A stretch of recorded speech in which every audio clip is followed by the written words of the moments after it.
Soybean oil, चुनो सही।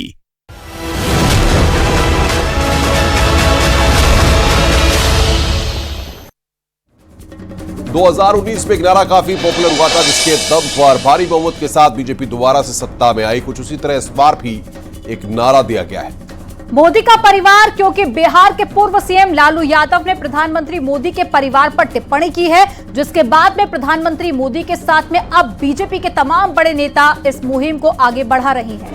दरअसल लालू यादव ने पीएम मोदी पर टिप्पणी करते हुए कहा कि नरेंद्र मोदी हिंदू नहीं है। इसके जवाब में पीएम मोदी ने कहा कि युवा और गरीब ही मेरे अपने हैं। फिर लालू यादव ने वो गलती कर दी जो 2019 में राहुल गांधी ने की थी। लालू यादव ने कहा कि नरेंद्र मोदी के पास में परिवार ही नहीं है, तो लालू के इसी बयान को हथियार बनाकर प्रधानमंत्री मोदी ने नारा दिया, पूरा देश मेरा परिवार है। इसके बाद लालू यादव के परिवारवादी बयान पर बीजेपी के बड़े बड़े नेताओं ने अपने सोशल मीडिया के बायो में मोदी का परिवार लिखना शुरू कर दिया और बता दिया कैसे विपक्ष में सिर्फ परिवारवाद हावी है। और इसी से जुड़ी एक रिपोर्ट आपको दिखाते हैं। बोलता कि परिवारवाद है, परिवार के लिए लोग लड़ रहे हैं। तुम्हारे पास परिवार नहीं है और तुम हिंदू भी नहीं है। मेरा भारत, मेरा परिवार, मेरा भारत, मेरा परिवार, यही भावनाओं का विस्तार लेकर के मैं सपनों को संकल्प के साथ सिद्ध करने के लिए आपके लिए जी रहा हूं।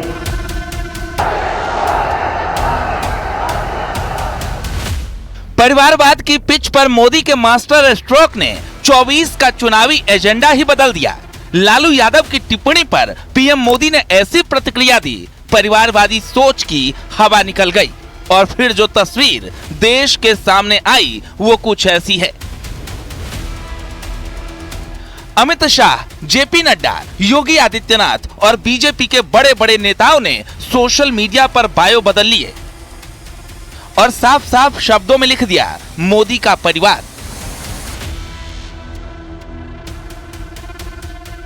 ये उस सियासी बयान का रिएक्शन है जिसे बिहार में बोया गया, जिसे महागठबंधन ने जन्म दिया, जिसके दम पर परिवारवाद को बढ़ावा देने की कोशिश हुई।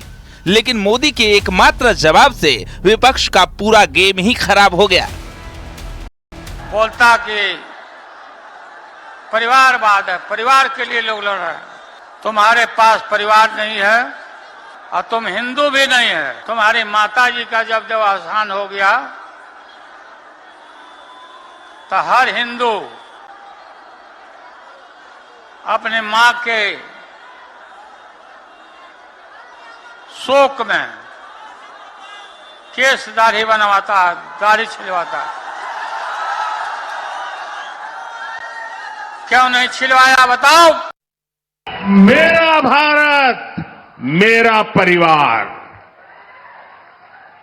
मेरा भारत, मेरा परिवार, यही भावनाओं का विस्तार लेकर के मैं सपनों को संकल्प के साथ सिद्ध करने के लिए आपके लिए जी रहा हूं, आपके लिए जूझ रहा हूं और आपके लिए जूझता रहूंगा।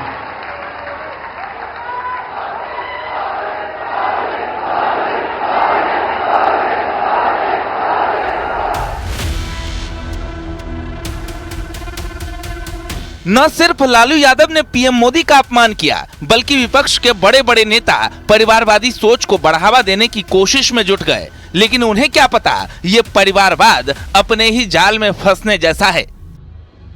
क्योंकि 2019 के चुनाव में राहुल गांधी ने चौकीदार चोर है का नारा दिया, जिसके जवाब में बीजेपी ने मैं भी चौकीदार अभियान से चुनावी परिणाम ही बदल दिए। तो लालू ने प्रधानमंत्री मोदी के परिवार पर टिप्पणी की, जिसके जवाब में अब मोदी का परिवार सोशल मीडिया पर तैरने लगा है। बीजेपी मैं भी चौकीदार के बाद अब नया नारा दे रही है, मोदी का परिवार, जिस पर वार और पलटवार दोनों हैं। देखिए, परिवार में बहस बीजेपी को इसलिए नहीं करनी चाहिए।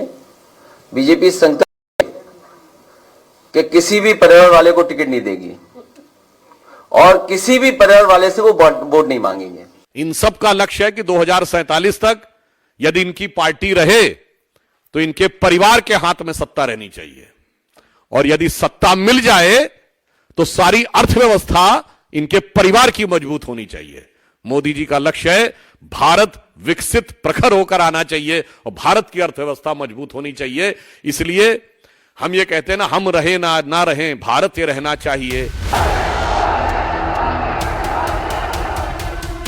यानी ये तो तय है कि बीजेपी अब 24 का एजेंडा देश के सामने रख चुकी है, जिसमें एक तरफ परिवारवाद है तो दूसरी तरफ मोदी का परिवार, जिस पर सियासी वार पलटवार जारी है। Bureau report, news 18।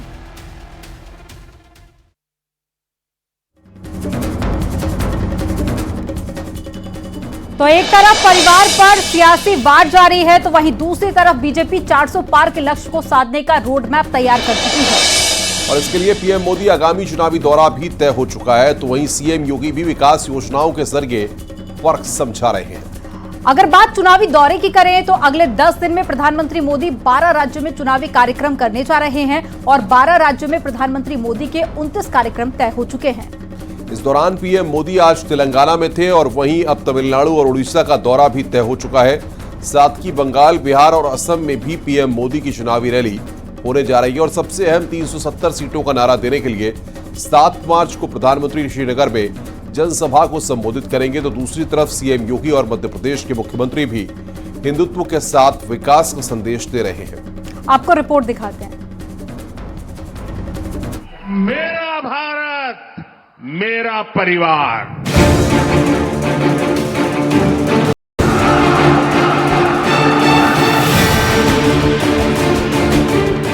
जिसका कोई नहीं है वो भी मोदी के हैं और मोदी उनका।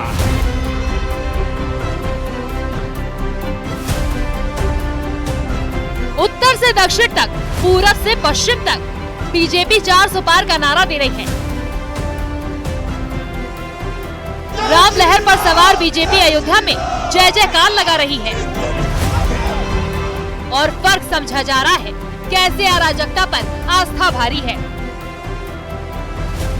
इस यूपी के बारे में ये था कि भाई वहां जाएंगे उपद्रव हो जाएंगे। आज उपद्रव ने उत्तर प्रदेश ने अपने आप को साबित किया है, उत्सव की भूमि है, उत्सव की भूमि। जिस उत्तर प्रदेश के बारे में कहा जाता था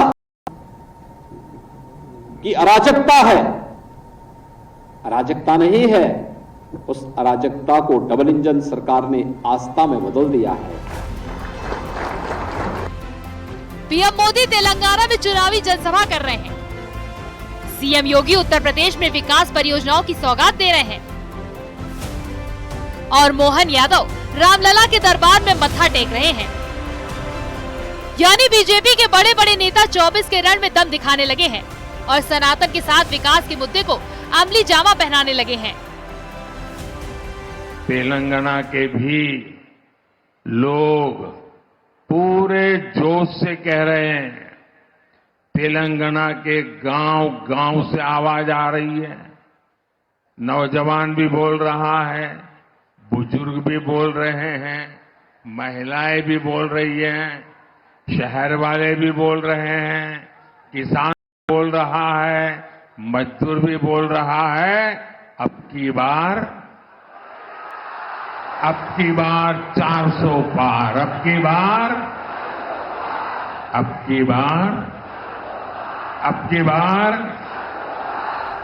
4 వందలు తట్టాలి। 400 के लक्ष्य को साधने के लिए प्रधानमंत्री मोदी का कार्यक्रम तय हो चुका है। पीएम मोदी एक बार फिर तूफानी दौरे पर जाने वाले हैं। 10 दिन, 240 घंटे, 12 राज्य और 29 रैली के जरिए मोदी देश का कोना कोना नापने वाले हैं, ताकि 2019 में जो रही सही कसर थी उसे पूरा किया जा सके। सिर्फ प्रधानमंत्री मोदी ही नहीं, बल्कि बीजेपी के तमाम फायर ब्रांड नेता इन दिनों चुनावी रणनीति के साथ सियासी मैदान में हैं। मुझे इस बात की प्रसन्नता है कि 500 साल के संघर्ष के बाद पुनः भगवान श्री राम का जो 22 जनवरी को प्राण प्रतिष्ठा का कार्यक्रम हुआ, ऐसे में भगवान राम के जन्म स्थान पर जाकर के मध्य प्रदेश सरकार ने सबसे पहले हमने अपनी आज की कैबिनेट भगवान श्री राम को समर्पित की है। हमें सभी मंत्रियों ने प्रसन्नता के साथ, संगठन के हमारे प्रदेश के अध्यक्ष BD शर्मा जी भी हमारे साथ मौजूद है, उनकी शुभकामना हमारे साथ है और ये सरकार भगवान राम के बताए मार्ग पर चलते हुए जन कल्याण के काम में लगातार करती रहेगी। यानी राम मंदिर के साथ ही मोदी की गारंटी से बीजेपी इस बार 400 पार का नारा दे रही है और उन मुद्दों को भी उठा रही है जिससे विपक्ष की जाति की राजनीति को चुनौती दी जा सके। Bureau report, news 18।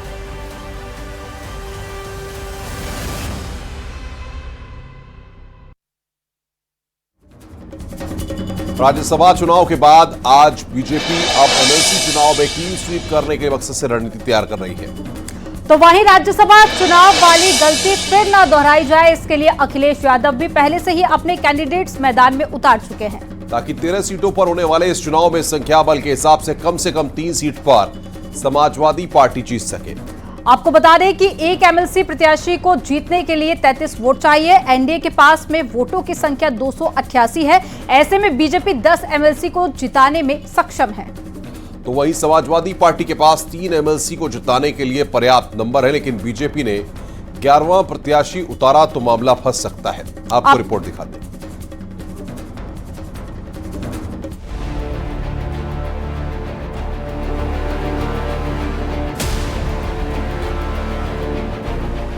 राज्यसभा के बाद उत्तर प्रदेश में एमएलसी चुनाव का दंगल शुरू हो चुका है। प्रत्याशियों के नाम फाइनल हो रहे हैं और केंद्रीय नेतृत्व से मुहर का इंतजार किया जा रहा है, क्योंकि 13 सीटों के लिए होने वाले इस चुनाव के लिए नामांकन आज से ही शुरू हो गया है और वोटिंग 21 मार्च को होगी। सूत्रों के मुताबिक बीजेपी ने 36 नामों का पैनल दिल्ली भेजा है। बीजेपी से मौजूदा सदस्यों को भी मौका मिल सकता है, तो वहीं आरएलडी से एक प्रत्याशी को मौका मिलेगा। साथ ही एक सीट पर अपना दल एस के प्रत्याशी होंगे। वहीं महिला चेहरे को भी मौका मिल सकता है। तो वहीं 10 सदस्यों में जातीय समीकरण तो नजर आएगा ही, साथ साथ लोकसभा चुनाव की तैयारी भी साफ तौर पर दिखेगी।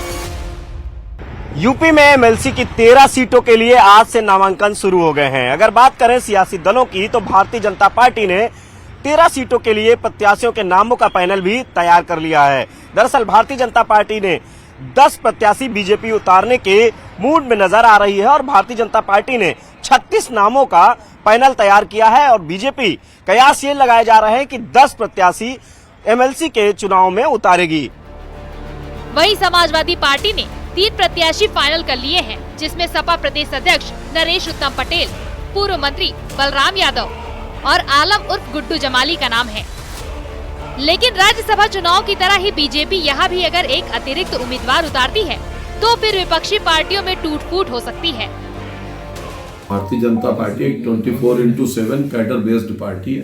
भारतीय जनता पार्टी एमएलसी चुनाव में अपने सम्मानित कार्यकर्ताओं को, जो विभिन्न क्षेत्र में काम करते हैं, विभिन्न वर्ग में काम करते हैं और जिनके कार्यों के अनुसार पार्टी उनको विधान परिषद में समायोजित करती है, मुझे लगता है जल्दी वो लिस्ट आएगी और जल्दी नामांकन होंगे और जल्दी भारतीय जनता पार्टी के कार्यकर्ता इन रिक्त सीटों पर विधान परिषद में सम्मानित होंगे। ये वाले जो चुनाव हो रहे हैं द्विवार्षिक, इसमें एमएलए जुट करते हैं और मैं समझता हूँ लगभग 32 वोट चाहिए होगा एक एमएलसी बनाने के लिए। तो 32 तो नहीं है ना कांग्रेस के पास है ना बसपा के पास है, तो प्रतिनिधित्व तो नहीं होगा उनका। हाँ, जो ग्रेजुएट कॉन्स्टिट्यूंसी होगी, जो चुनाव होंगे टीचर कॉन्स्टिट्यूंसी के, उसमें दलों का प्रतिनिधित्व होगा। संख्या बल के आधार पर देखा जाए तो एक एमएलसी प्रत्याशी को जिताने के लिए 33 वोट चाहिए होंगे। बीजेपी और उसके सहयोगी दलों के पास 288 वोट हैं। ऐसे में बीजेपी और सहयोगी दलों को मिलाकर 10 एमएलसी प्रत्याशियों को आसानी से विधान परिषद पहुंचा सकती है। वहीं समाजवादी पार्टी 3 एमएलसी को परिषद में भेज सकती है, लेकिन बीएसपी और कांग्रेस कम विधायक होने के चलते एक भी सीट नहीं जिता सकती। Bureau report, news 18।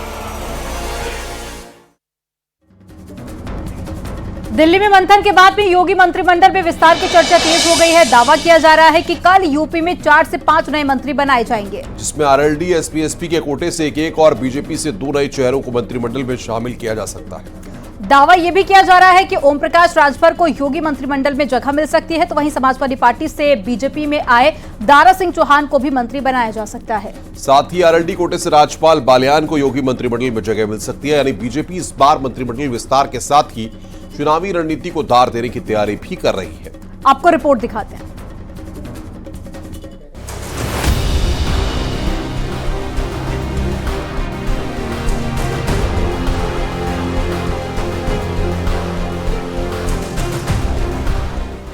चुनाव से ठीक पहले उत्तर प्रदेश में मंत्रिमंडल विस्तार की चर्चा हो रही है। मंत्रिमंडल में उन चेहरों को शामिल करने की तैयारी हो रही है जो या तो सहयोगी दल से हैं या फिर दूसरी पार्टी से बीजेपी में शामिल हुए। अब उन नेताओं को इनाम मिलने का वक्त आ गया है, क्योंकि दिल्ली में मंथन और चर्चाओं का बाजार गर्म है। यूपी में मंत्रिमंडल विस्तार की चर्चाओं के बीच दिल्ली में केंद्रीय नेतृत्व की बैठक हुई। सीटों के साथ सहयोगियों को योगी मंत्रिमंडल में शामिल करने का प्रस्ताव रखा गया और फिर ओम प्रकाश राजभर के दावों से क्लियर हो गया कि यूपी में जल्द ही कैबिनेट का विस्तार होने वाला है। जब विस्तार होगा तब वो हमने देखा है कि चाहे लोकसभा के चुनाव हो चाहे विधानसभा के, जब दिल्ली विस्तार हुआ है चुनाव के समय तो लखनऊ विस्तार हुआ है, तो वो विस्तार होगा तो होगा। विस्तार में सबसे आगे आपका नाम चल रहा है, आपके साथ और कौन नाम जुड़ सकते हैं? अब तो कुछ जानकारी आप रिवील कर सकते हैं? मुझे कोई जानकारी नहीं इस संबंध में। जानकारी के मुताबिक योगी कैबिनेट में 5 मंत्री शामिल होंगे। राजभर कैबिनेट मंत्री बन सकते हैं, दारा सिंह चौहान भी मंत्री बन सकते हैं। आरएलडी से राजपाल बालियान का नाम सामने आ रहा है। यूपी में मंत्रिमंडल विस्तार को लेकर करीब 8 महीनों से सियासी माहौल गर्म है, लेकिन किसी न किसी वजह से फैसला टलता रहा है। हालांकि दिल्ली में बैठक के बाद मंत्रिमंडल विस्तार की तस्वीर साफ हो चुकी है और इस फेरबदल से जातिगत और क्षेत्रीय समीकरण साधने की कोशिश भी हो रही है। और इसी के साथ लाख टके की बात में बस इतना ही। खबरों का सिलसिला लगातार जारी है।